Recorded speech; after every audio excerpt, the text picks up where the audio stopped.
Hello students, हम आज की वीडियो में बात करने वाले हैं वेरिएबल्स और असाइनमेंट के बारे में। ये चैप्टर 2 की जो सीरीज़ है उसका ये नेक्स्ट लेक्चर है। सो हम इस वीडियो में बात करेंगे किस बारे में, वेरिएबल और असाइनमेंट के बारे में।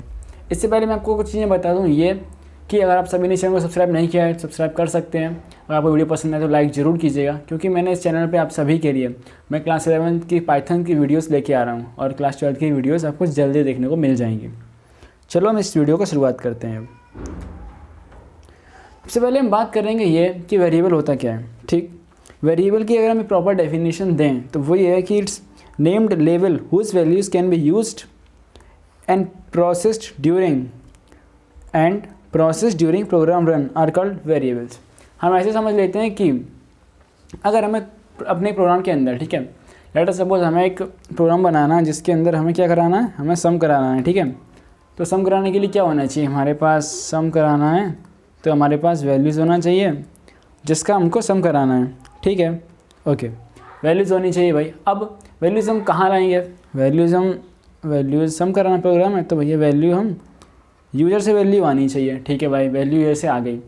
अब जब वैल्यू यूज़र को जब एंटर करेगा तो वैल्यू कहीं ना कहीं सेव भी तो होगी, आप कहीं ना कहीं प्रोग्राम के लिए आप रखोगी तो उसको। ठीक है, ऐसे आप कोई भी चीज़ मार्केट से लेके आए हो तो उसको कहीं ना कहीं रखोगे, पहले जब जितना यूज़ में लेना होगा उतना यूज़ में लोगे उसको। ठीक है, ठीक उस तरह ये वेरिएबल्स होते हैं। ठीक है, हम जब कोई वैल्यू एंटर कराते हैं यूज़र से तो जहाँ स्टोर करनी होती है ना वहाँ हम इन वेरिएबल्स को बना लेते हैं। ठीक है भैया, वेरिएबल समझ में आए। अब आगे चलते हैं। अब ये बताओ वेरिएबल बनता कैसे है। ठीक है, पाइथन में क्या है, आपको वेरिएबल बनाना है। ठीक है, लेट अस सपोज हम वेरिएबल्स ऐसे बनाते हैं कि जो कुछ ना कुछ रिलेवेंट रहे हमारे टॉपिक से। जैसे कि हमें किसी के मार्क्स एंटर कराने हैं, हमें 5 सब्जेक्ट दिए हैं और हमें 5 सब्जेक्ट के नंबर एंटर कराने हैं, तो हम क्या करेंगे, वेरिएबल बना लेंगे इस तरीके से। वेट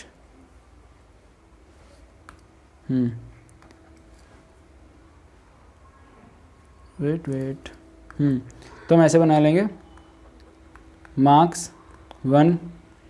ठीक है, अब यहाँ पे क्या है, यहाँ पे मैंने आपको कुछ रूल्स बताए थे वो आपके काम में आएंगे। जो रूल्स ऑफ आइडेंटिफायर हैं, जो आइडेंटिफायर के कुछ रूल्स होते हैं वो आपके यहाँ पे काम में आने वाले हैं। ठीक है, कि हमें क्या क्या चीज़ों का यूज़ नहीं करना है वेरिएबल को नेम यूज़ करते हुए टाइम पे। जब हम वेरिएबल का नेम दे रहे हैं, ठीक है, वेरिएबल को हम नेम देंगे कोई भी। ठीक है, अब नेम के लिए आपके यहाँ पे क्या आते हैं, कुछ रूल्स होते हैं। ठीक है, उन रूल्स को हम क्या बोलेंगे, उन रूल्स को हम बोलेंगे आइडेंटिफायर्स। ठीक है, ओके। अब एक दूसरी चीज़ ये है कि हम इसको बनाएंगे ऐसे। ठीक है, वो ऐसे देखो, अगर हमें सिंपली हमें क्या करना है, जो नेम है वो क्रिएट करना है ऐसे। जैसे हम मार्क्स के लिए बना रहे हैं तो हम यहाँ लिखेंगे मार्क्स, ओके, बस मार्क्स इक्वल्स टू 0, बस हमें इतना लिखना है। ठीक है, सिंपली ऐसे ही आपका वेरिएबल बन चुका है यहाँ पे। ठीक है भैया, ठीक। अब क्या ये 0 लिखना इंपॉर्टेंट है और क्यों लिखना है ये आपको आगे बताऊंगा मैं।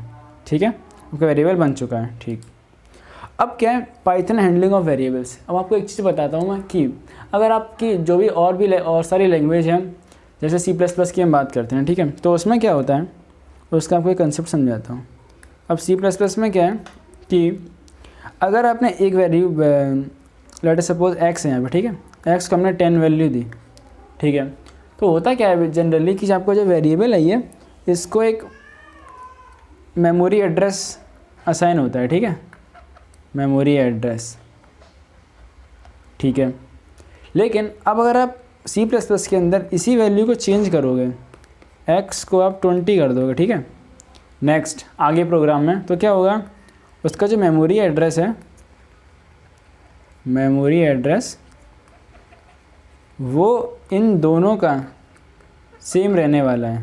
ठीक है, ठीक, 8 यहाँ पे आपको दिख नहीं रहा होगा शायद, तो यहाँ लिख देता हूँ मैं, इन दोनों का मेमोरी एड्रेस सेम रहने वाला है। ठीक है, लेकिन यहाँ पे क्या होगा, हम पाइथन C++ तो पढ़ नहीं रहे हैं, हम पढ़ रहे हैं भैया पाइथन। ठीक है, तो पाइथन में क्या होगा आपका, पाइथन में हर टाइम कोई ना कोई आपको नया मेमोरी एड्रेस जनरेट करके दिया जाएगा। ठीक है, इस तरीके से पाइथन के अंदर अगर एक वेरिएबल है y और इसको हमने 10 वैल्यू दी है, ठीक है, तो इसको एक मेमोरी एड्रेस मिलेगा वेरिएबल को, ठीक है, ठीक। और अगर हम इसी वेरिएबल को वैल्यू आगे जाके 50 कर देते हैं तो अब क्या होगा, अब भी इसको मेमोरी एड्रेस मिलेगा, मेमोरी एड्रेस, लेकिन जो आपको ये वाला मेमोरी एड्रेस है और जो प्रीवियस मेमोरी एड्रेस है ये दोनों सेम नहीं होंगे, ठीक है, सेम नहीं होंगे, समझे। होप सो आपको ये कंसेप्ट समझ में आया होगा, ठीक है, ठीक। अब भैया ये जो आप लिख रहे हैं ये नोट्स हमें क्या मिल सकते हैं? हाँ, आपको ये नोट्स मिल सकते हैं। इसके लिए आप डिस्क्रिप्शन बॉक्स में जाइए, वहाँ से आपको लिंक मिलेगा और वहाँ से डाउनलोड कर लीजिएगा, ठीक है, ओके। अब समझते हैं एल वैल्यू और आर वैल्यू का कंसेप्ट। ये आपके लिए बहुत ही ईजी कंसेप्ट है। कंसेप्ट ये है कि आप सभी ने ये पढ़ा हुआ क्या, LHS और RHS। हाँ भैया पढ़ा है। देखो A + B = C, इसमें LHS और RHS क्या है? LHS RHS भैया आपका यहाँ पे ये जो A + B है ये आपका LHS है और ये आपका RHS है, ठीक है। जिन सभी को नहीं पता उनको मैं बता देता हूँ यहाँ पे कि अगर कोई एक इक्वेशन लिखी हुई है और इक्वेशन में जो भी आपका लेफ़्ट में ये जो = का साइन है ना, इसके जो भी आपका लेफ़्ट में लिखा हुआ है उसको हम बोलते हैं LHS यानी कि लेफ़्ट हैंड साइड, और जो भी इस = के राइट में लिखा हुआ है उसको हम बोलते हैं राइट हैंड साइड यानी कि RHS, ठीक है। आपको ये कंसेप्ट समझ में आया, ठीक। तो ये L value R value concept क्या है? तो उसका ये कंसेप्ट है आपका कि अगर देखो हम A = 10 लिख सकते हैं, हाँ भैया लिख सकते हैं। इसका मतलब क्या हुआ कि A को 10 वैल्यू मिली है, ठीक है। B = 10 लिख सकते हैं, ठीक है। हम ऐसे भी लिख सकते हैं कि D = A + B, हाँ ठीक है भैया, ये भी सही है। लॉजिकली देखा जाए तो ये भी सही है आपका, ठीक है। डी के अंदर क्या होगा, A + B की वैल्यू आ जाएगी। बट अब ये बताओ क्या हम इसको ऐसे लिख सकते हैं 10 = B या फिर 20 = A या 50 = C? तो भैया ये कैसे हो सकता है, ये तो गलत हो रहा है, ठीक है। तो ये गलत है ना, इसीलिए तो आपका यही आपका ये कंसेप्ट है, बस छोटा सा एल वैल्यू और आर वैल्यू का कंसेप्ट है। आगे चलते हैं, बात करेंगे अब नेक्स्ट कंसेप्ट की, वो ये है मल्टीपल असाइनमेंट्स, ठीक है। ये थोड़ा आपका इम्पोर्टेंट कंसेप्ट भी है और थोड़ा ध्यान से इसको देखिएगा। मल्टीपल असाइनमेंट्स क्या होता है? इसमें दो चीज़ें हैं। पहला आपका पॉइंट है कि सेम वैल्यू, अगर आप सभी वेरिएबल को सेम वैल्यू दे रहे हैं तो। दूसरा ये है कि multiple values to multiple variables, ठीक है। हमने भैया वेरिएबल बना लिया, ठीक है, बना लिया। अब वेरिएबल को वैल्यू भी देनी है, हाँ देनी है। कुछ नहीं देना है, जैसे कि मैं अपना वेरिएबल बना रहा हूँ विशाल, ठीक है, मैंने वेरिएबल बना लिया। चलो पूरी कंप्लीट हो जाएगा। अभी हम एक सिंपल वेरिएबल बना लेते हैं x। हमने वेरिएबल बनाया, x का वैल्यू दे दी। आपको कुछ वैल्यू नहीं देनी है, आप 0 दे दो, ठीक है, 0 दे दें, ठीक है। अब क्या है, same value to all the variables, ठीक है, हमें सेम वैल्यू देनी है सभी वेरिएबल्स को, ठीक। तो हमें करना क्या है यहाँ पे, वो देखो ऐसे होगा आपका। आपको सिंपली क्या करना है, सेम वैल्यू, ठीक है। आपने वेरिएबल बनाया x, ठीक है, x बना लिया, ठीक है। एक सेकेंड देखो, x = y = 10, ठीक है। तो इससे क्या हुआ, इससे आपके दो वेरिएबल बन गए। ये देखो, ये x और ये y आपके क्या हो गए यहाँ वेरिएबल्स, और जो 10 है वो आपकी क्या हो गई है वैल्यू, ठीक है। तो अब होगा क्या, x के पास भी आपकी 10 वैल्यू पहुंच गई और y के पास भी आपकी 10 वैल्यू पहुंच गई है, ठीक है। लेकिन अब हमें क्या करना है, multiple values to multiple variables. तो देखो अब इसके साथ क्या होगा, अब हम क्या करेंगे, अब हमें करना है कि हमारे पास जैसे कि हमें x को 10 देनी है, ठीक है, y को 20 देनी है और z को 50 देनी है, ठीक है, ठीक। तो हम इसको कैसे लिखेंगे, इसको हम कैसे असाइन करेंगे, देखो इसको ऐसे करेंगे। ये देखो हमें क्या करना है, लिखना है x, y, z = 10, 20, 30, ठीक है। तो अब देखो यहाँ पे क्या हुआ, यहाँ पे ये हुआ कि जब का x है इसको वैल्यू मिल गई 10, ठीक है, और जो y है आपका उसको वैल्यू मिल गई आपकी 20, और जो z है उसको वैल्यू मिल गई 30, ठीक है। हाँ भैया समझ में आया। अगर आपको नहीं आया तो आप देखो ऐसे बता देता हूँ मैं, इसको ऐसे लिख लो x y और z इक्वल्स टू में क्या लिखा है, इक्वल्स टू में 10, 20 और 30, ठीक है। जो वैल्यू इसके नीचे वो इसको मिलेगी, x के नीचे 10 है तो 10 मिलेगा x को, तो x इक्वल्स टू 10, y के नीचे 20 है तो y इज इक्वल्स टू 20, और z के नीचे 30 है तो z is equals to 30, z को वैल्यू 30 मिल गई, ठीक है भैया समझ में आया मल्टीपल असाइनमेंट्स। अब आपको समझाता हूँ वेरिएबल डेफिनेशन, ठीक, ये क्या है, ये अगर आप सिंपली एक वेरिएबल को डिफाइन कर रहे हैं, ठीक है, जो मैंने आपको बताया था बाद में बताऊँगा।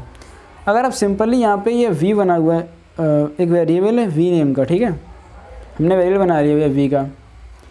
अगर आप वेरिएबल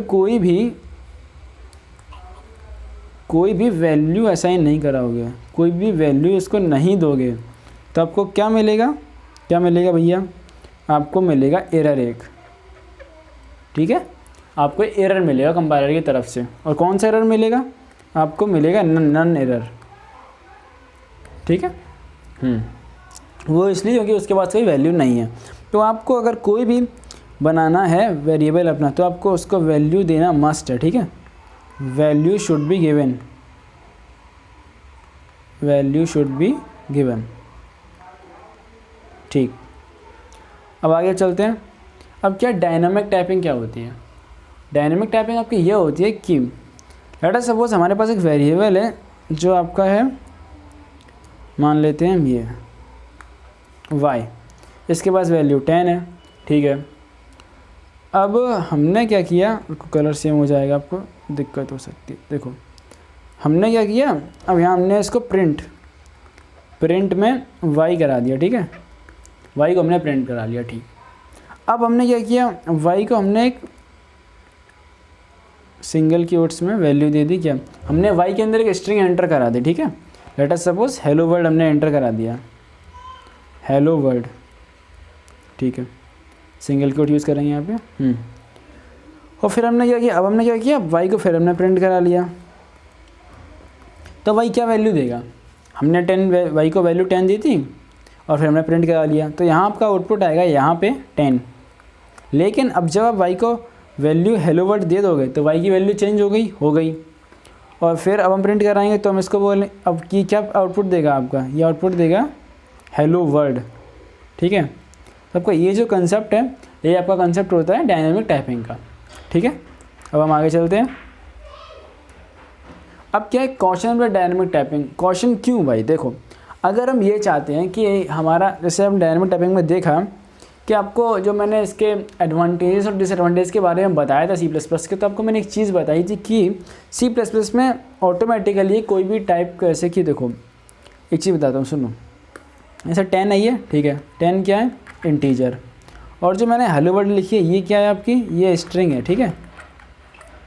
नॉर्मली अगर कोई और लैंग्वेज होती है हमारे पास, तो हम अगर y को हमने इंटीजर टाइप का वेरिएबल बनाया है, ठीक है, तो हम वहाँ उसमें स्ट्रिंग एंटर नहीं करा सकते हैं, ठीक है।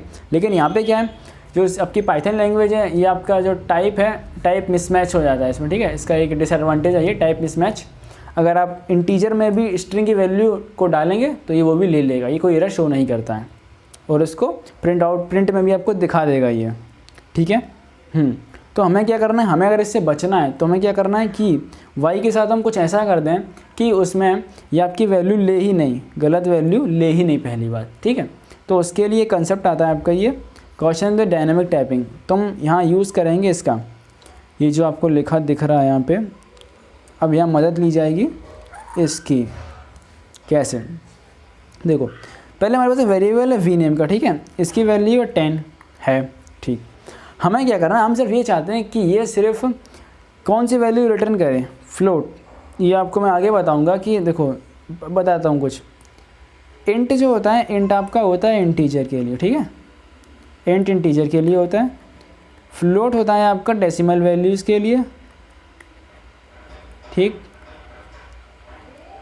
और ठीक है, अब ये तो दूसरी समझ लो आप, इंट इंटीजर के लिए, फ्लोट डेसिमल वैल्यूज़ के लिए फ्लोट का यूज़ करते हैं, ठीक है। और ये है क्या, ये डेटा टाइप्स हैं, ये आपको आगे बताऊँगा मैं। अब हमें क्या करना है, यहाँ पे हमने फ्लोट यूज़ किया इसलिए मैंने फ्लोट के बारे में बताया। अब यहाँ पे होगा क्या, देखो हमने टाइप वी, जो हमारा वेरिएबल का नेम है उसको हमने यहाँ रख दिया वी, ठीक है, और क्लास फ्लोट लिख दिया। अब क्या होगा यहाँ पे ये होगा कि जो आपका यूज़र है ना, वो अगर कोई भी वैल्यू हम यूज़र से एंटर कराएंगे वी में, ठीक है, या फिर हम डायनेमिक टाइपिंग के थ्रू वी की वैल्यू को चेंज करते हैं, तो ये फ्लोट वैल्यूज़ के अलावा, यानी कि यहाँ पे अगर हम कोई भी स्ट्रिंग एंटर कराएंगे तो वो स्ट्रिंग एंटर नहीं करेगा, ठीक है। अब भैया ये बताओ, क्या ये इसमें फ्लोट वैल्यू अगर हम 10 देंगे 10 ले लेगा? हाँ, ये 10 ले लेगा, लेकिन इसके लिए ये 10 नहीं, इसके लिए 10.0 है, ठीक है। हाँ ठीक है, तो अब ये कैसे करना है, यहाँ आपको सिंपली ये दिख रहा है, ये देखो इसको, इसका यूज़ करना है। वेरिएबल का जो नेम है आपका, आपके वेरिएबल का, एक सेकेंड यहाँ लिख देता हूँ मैं, वेट, आपके वेरिएबल का जो भी नेम है, जैसे सपोज टी आपका वेरिएबल है एक्स, ठीक है, एक्स की वैल्यू है 10, ठीक। अब आपको उसको टाइप यूज़ करना है, आपको उसका टाइप डिफाइन करना है, ठीक है, टाइप फिर x and then bracket and then class. अब कौन से टाइप का चाहते हैं उसका, अगर हम इंट चाहते हैं तो इंट कर देंगे, ठीक है, ठीक, और इसको सॉरी, और हम यहाँ पे ब्रैकेट बंद कर देंगे। अब इस x में क्या होगा, अगर हम x के अंदर, अब इस वाले अगर हम x के अंदर यहाँ पे वैल्यू देंगे 20.5 और उसको हम प्रिंट कराएंगे x को, तो ये जो आपका आउटपुट देगा ना, अब वो आपका 20 ही देगा, ठीक है, क्योंकि ये 0.5 की वैल्यू एक्सेप्ट ही नहीं करेगा। होप्स आप सभी को ये वीडियो अच्छी लगी हो, और वीडियो अच्छी लगी तो चैनल को सब्सक्राइब कर देना है, लाइक कर देना, दोस्तों के साथ शेयर करो। ऐसे ही हम अपनी कम्युनिटी को बढ़ाते रहेंगे, आपके लिए बहुत अच्छी वीडियो लेके आने वाला हूँ। और एक चीज़ और यार, कि आप सभी से एक रिक्वेस्ट ये रही कि आपको कोई फीडबैक है तो प्लीज़ कमेंट सेक्शन में ज़रूर बताइएगा। बस, थैंक यू।